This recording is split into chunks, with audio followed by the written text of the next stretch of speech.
नमस्कार मित्रांनो. कर्क राशीकरता मंगळाचं भ्रमण सर्वात महत्त्वपूर्ण ठरतं. कारण कर्क राशीचा राजयोगकारक ग्रह जो आहे तो मंगळ आहे. हा आपला पंचमेश आणि दशमेश आहे. असं पण जर का पाहायचं झालं तर मंगळ ज्या कुठल्या मध्ये जातो त्या स्थानांबद्दल काही ना काहीतरी ठराविक प्रकारचे अनुभव हा देतोच.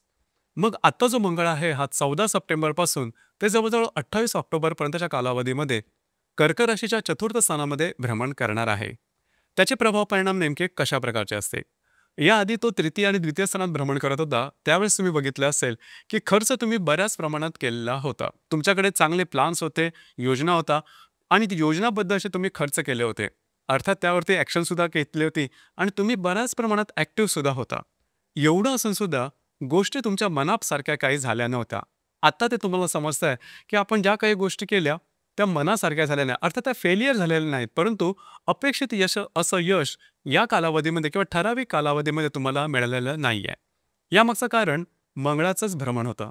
अर्थात गुरु जो ग्रह आहे हा तुमच्या राशीचा अत्यंत महत्त्वपूर्ण ग्रह आहे. हा तुमच्या व्ययस्थानामध्ये भ्रमण करतो आहे. त्याच्यामुळे गोष्टी थोड्याशा लांबच चाललेल्या आहेत, म्हणजे तुमच्या अपेक्षेप्रमाणे होत नाहीयेत. आता जो मंगळ आहे हा मंगळ तुमच्या चौथ्या स्थानामध्ये भ्रमण करतोय. मग याचे प्रभाव परिणाम आणखी नेमके कशा प्रकारचे असतील? चौथं जे स्थान आहे प्रामुख्याने गृहसौख्याशी संबंधित आहे, तुमच्या मानसिकतेशी संबंधित आहे, मनःशांतीशी संबंधित आहे. मग मंगळ तिकडे चौथ्या स्थानात आल्यावर ते गडबड करेल का? अजिबात नाही. अर्थात चतुर्थातील मंगळ हा अशुभ फलदायी असतो, परंतु आत्ता जो मंगळ भ्रमण करणार आहे हा मात्र तुमच्यासाठी शुभ फलदायी असणार आहे. कारण तुमच्या व्ययस्थानात जो गुरु भ्रमण करतो आहे हा पंचम दृष्टीने तुमच्या चतुर्थ स्थानाला पाहतोय. मग याचे प्रभाव परिणाम नेमके कशा प्रकारचे असतील?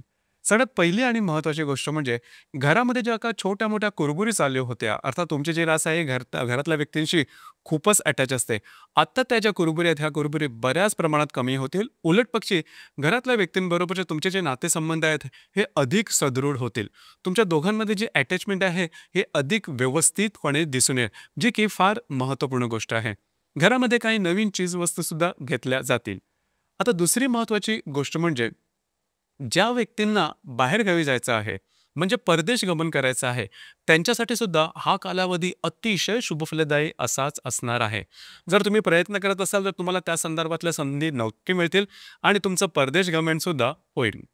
दुसरी महत्त्वाची गोष्ट म्हणजे ज्या व्यक्तींना स्वतःचं घर घ्यायचं आहे, वास्तू घ्यायची आहे किंवा वास्तूच्या संदर्भातली काही कामं करायची असतील, त्यांच्यासाठी सुद्धा हा कालावधी अतिशय चांगला आहे. म्हणजे नवीन वास्तू घेणं, असलेली वास्तू विकणं किंवा वास्तूमध्ये काही रिनोव्हेट वगैरे करायचं असेल, एकंदरीत वास्तूच्या संदर्भातले कुठल्याही महत्त्वपूर्ण कामं करायची असतील तर या दरम्यान ती अगदी सहजपणे होऊन जातील. ही गोष्ट फार महत्त्वाची आहे.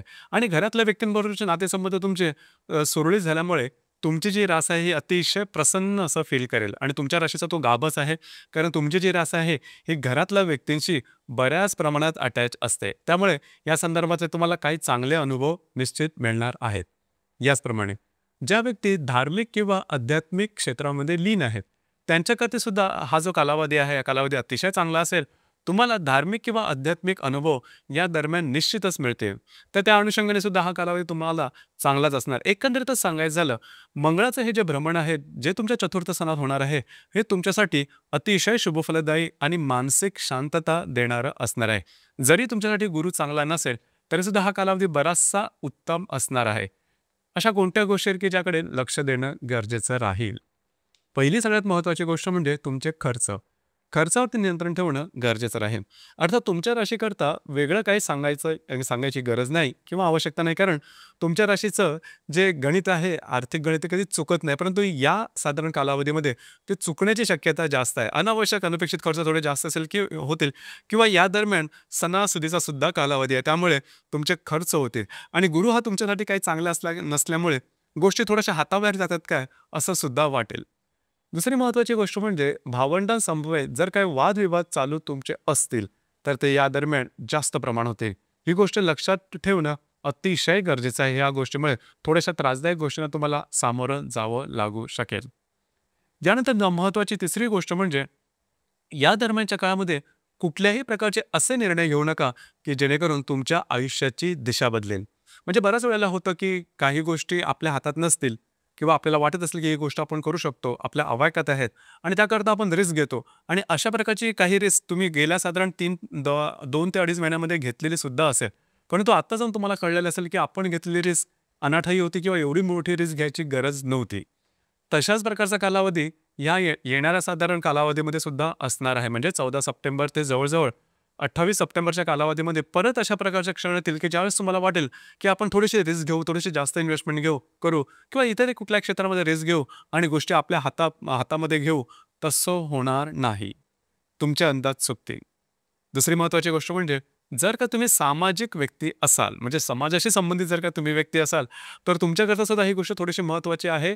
तुमच्या इमेजला धक्का लागण्यासारखे प्रसंग निर्माण होऊ शकतील किंवा तुमच्या जवळच्याच लोकांकडून काही कागाळ्या केल्या जातील, की ज्यामुळे तुमच्या इमेजला काही त्रास होऊ शकेल. हा त्रास तुम्हाला बऱ्याच प्रमाणात मानसिक जाणवेल. तर या संदर्भात जर का तुम्ही काळजी घेतली, म्हणजे हे 2-3 संदर्भ आहेत. एक म्हणजे पैशाचा व्यय, दुसरी गोष्ट म्हणजे तुमची भावंडं आणि तिसरी गोष्ट म्हणजे महत्त्वपूर्ण निर्णय किंवा थोडंसं प्रलोभनाच्या मागे लागणं. याच्यापासून थोडंसं लांब तुम्ही राहिलात, तर अर्थातच मंगळाचं जे भ्रमण जे आपण आधी त्याचा विचार केला, ते तुमच्यासाठी शुभफलदायी राहील आणि त्या संदर्भातले तुम्हाला काही चांगले परिणामसुद्धा निश्चित मिळतील. या संदर्भातलं आपलं मत काय आहे? खाली कमेंट बॉक्समध्ये नक्की कमेंट करा. धन्यवाद.